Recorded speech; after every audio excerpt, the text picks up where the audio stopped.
Hello everybody, my name is Bubblezest and welcome back to Hearts of Iron 4. In today's video we're going to have a brief little look into the very far side of the Soviet tree, the new one from No Step Back, beaten but not defeated. We are going to be doing the second Russian Civil War, and if everything goes well we're going to break it, because I think there is a very simple way for us to get around it. So anyway, speaking of war and army, let's just grab up all of our army and just long fallback line and exercise, always useful, isn't it? Anyway, for research slots, standard electronics industry, make sure you grab radio, that's always useful.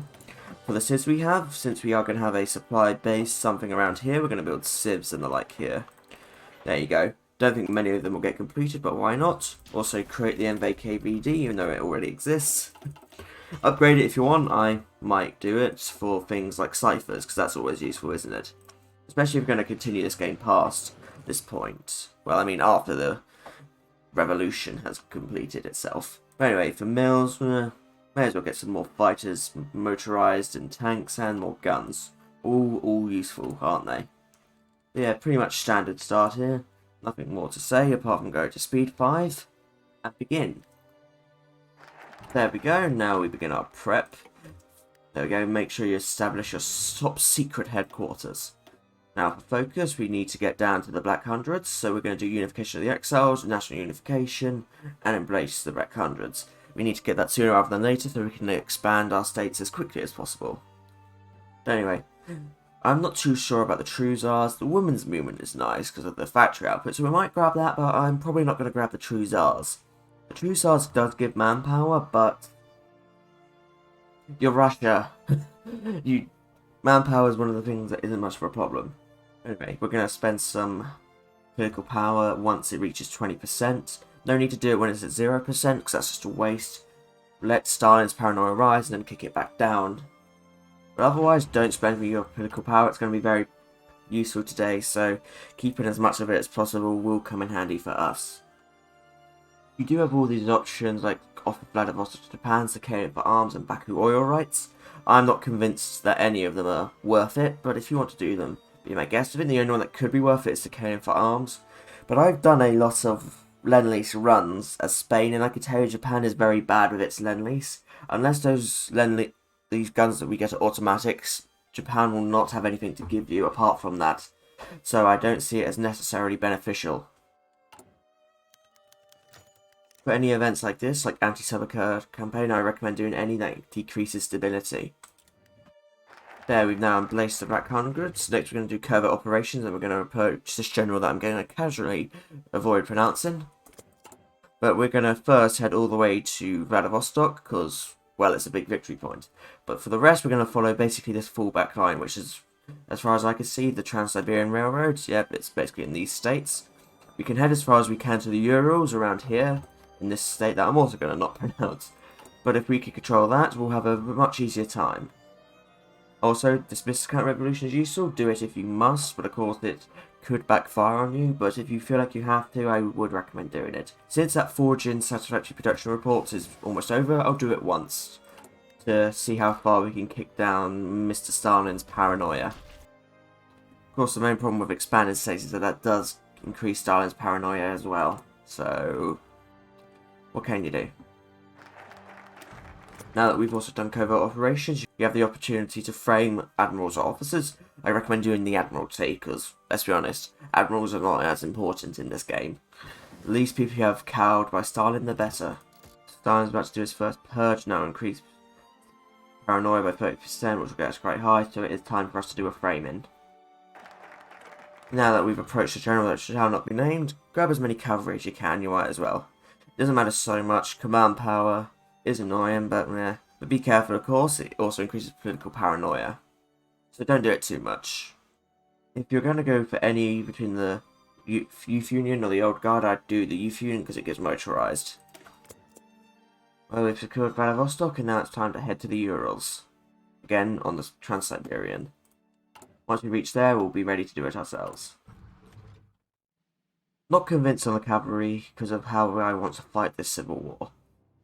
But, of course, risk-reward, more units, but then again, more paranoia, so it's a balancing act. But maybe not a balancing act I care for. Oh, that's not good. Look at this. Looks like we're about to purge the leader of the NVKVD. Yep, we are. And that increases paranoia. But it does decrease it slightly, but the amount it goes up by is not good. But it's still just 3%, but still, the more it goes up, bleh. Now that the youth union is on our side, we're going to do South Manchuria Railway. Only because paranoia is low right now. We'll do it a little later, but now, then, who cares? Now we're going to secure the women's movement. Now's a good time to do it, and then we might have to save some political power. Had to make a jump to framing an officer, because paranoia is quite high. Sorry, Vitali. Time for a brief stop of focuses to build a more political power. We need to do another one of these factory decisions. Will only be a few extra days, but we still need political power for the decisions. We're at the Urals now, so that's something. The Ice Fear time. Now you're probably wondering, Bubbles, what's the catch? How are you going to break this civil war? Well, let's do it. Let's go into Division Designer and create a new template. Now that some of the Eagle Line amongst you would have noticed I stopped exercising some time ago, and here's why. We're going to create a free whip with just artillery and change everyone over to it. Except the MVKD divisions, because we can't.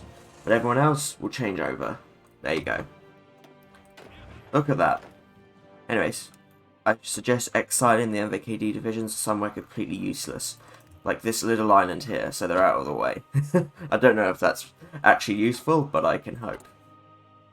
And the main thing with this is that it breaks the Soviet AI, because they do not know how to use crap templates. I mean, the AI just doesn't do that in general. But the main thing for us that will be useful is that we can just change them back over. And there you go. Say goodbye to these 5.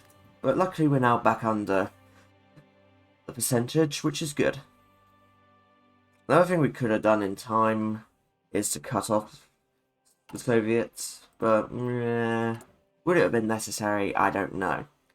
Especially considering that we've basically obliterated the Soviets' fighting force. Because look at that.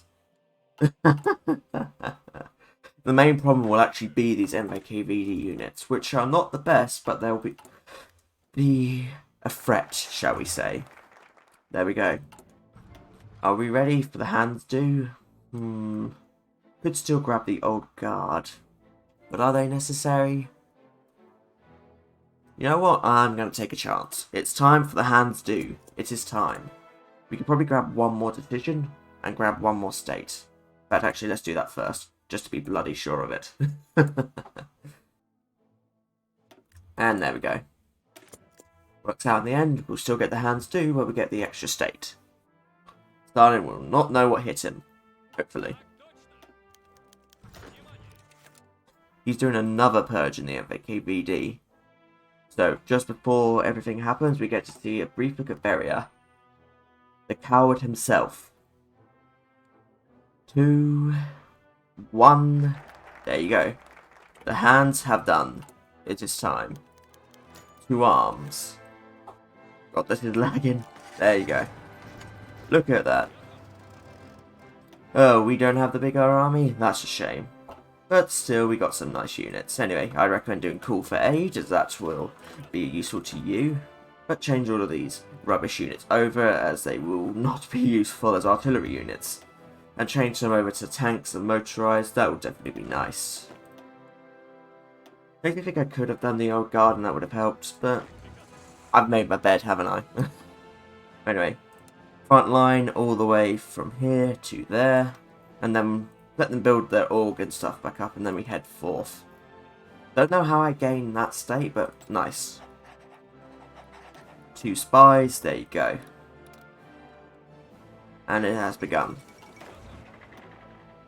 Some okay field marshals, but not the best. So, in effect, we just have 2 armies. What can you do? We can at least train up 11 units. In fact, we actually have quite good supplies, so we can actually spam out some extra units.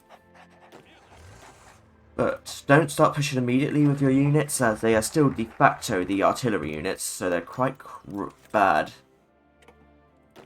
12 extra units, thank you very much.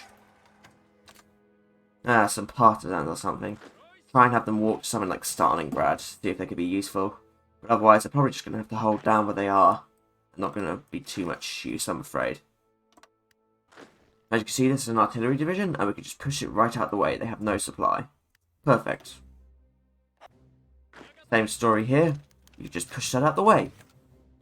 But we need, again, to get our organ stuff up first, before we can actually be most effective. As you can see here, this is one of the few divisions that can actually stop us, and the Angvaki VD are the ones leading it.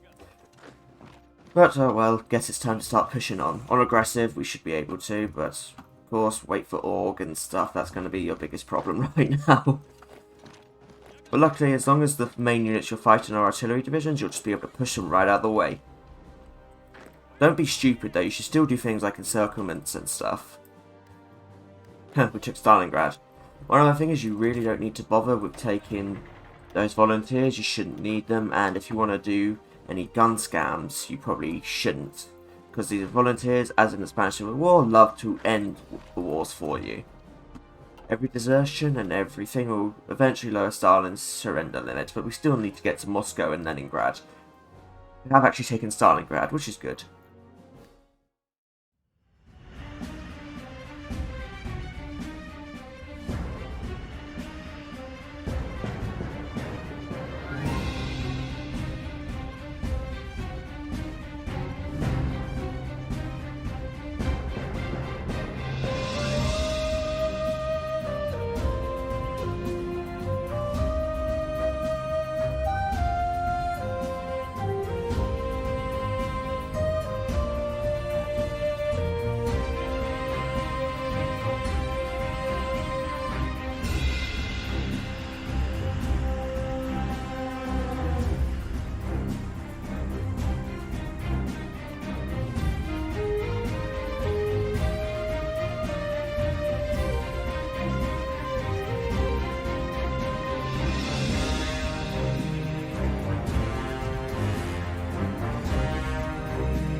That it? Yep, there you go. Victory. Well, that was pretty quick. It's not even 1938 yet. We are victorious. Probably should have read that event, but whatever. We could have probably been even quicker, but that was fairly simple, I'd say. The main thing, obviously, was just taking down all those extra units and just pushing forward. Could have done that a lot sooner than I actually did. Funny, if we had just slightly more support, we could actually flip back. Really, where should be the capital? Moscow, St. Petersburg. St. Petersburg. Maybe it should be Petrograd. You know what, since we did have a little bit of a splinter state, let's clean that up quickly. Well, quickly is not necessarily quick, because it's all the way down here. We'll finish this focus and we'll do it. Something you could do, and something I was implying, is if you wanted to do Lenly scamming, this is the best place to do it. Because you have that very nice national spirit, which gives good relations, which I don't think decays. So, you don't need to improve with Germany, but you do need to improve with Italy and Japan, which is fine. So, fine, we'll go for Volgograd. Huh. We could have potentially done desperate measures maybe while we were in our war. Maybe that's something you should do in your game, because I think the Soviets still count as a major, so you can get past that and get less of a war done as soon as possible. So there's one to think about for the future. If you're doing this, make sure you do the mobilization plan and desperate measures while at war. Bring the breakaways back to the fold, and now let's strengthen the mobilization plan. And I'm sorry, little Armenia, but... By the way, this is what I mean by Lenly scamming. There we have a massive deficit. I did improve with Hungary and Italy, so let's get some Lenlys out of them. And even artillery today. There you go. See? Very nice. You can do that as long or as short as you like. I think I'll call it here. This was mostly meant to be a video on just showing how the new SCW, no, just CW can be broken. So, sorry Armenia, but we had to do it to you. So this is where we're going to call it today. We have plenty of new divisions, let's get rid of them, there we go. And once we get rid of those, I'll show you just how many guns we got. there you go. We have 50,000 guns, which is not the perfect one to win a war with, but it's pretty good to start with. So, you're in a good place, especially if you continue doing this to build up a much grander army, and then, honestly, you could probably have a very nice fight against Germany and Italy in time. Again, at this point, I'm just going to call it here. This was just a brief look at the new Russian focus tree, and honestly, I do think this is a very nice way to break it, because, well, you broke it, we rushed down, and it wasn't very hard at all. Obviously, if we didn't do that, it would be a lot harder, but hey, if the game allows us to do it, I'm gonna do it. What do you want me to do? The True Tsars is not worth it, National Unification definitely is, the Women's Movement is, the cavalry units weren't useful at all, so if you want Gregory, I guess you can go for him, but he's only a level 3 general, and you do have a few other generals, so I don't know about him. South Manchuria is very good. I actually really like this new Russian focus tree. It's pretty good. So if you do want to see me do achievement runs for this, do let me know. I probably will in time, but I'm sure many of you are looking for the Romanovs Laugh Last or Race for Germany and stuff like that, which could definitely be very interesting. I haven't fought Germany yet in NSB, but I think could be interesting. There'll probably still be the old ways of tanks and stuff to take them down. Well, until next time, everybody, this has been Bubblezest here, doing the Russian Civil War, breaking it as much as he can. But until next time, everybody, goodbye.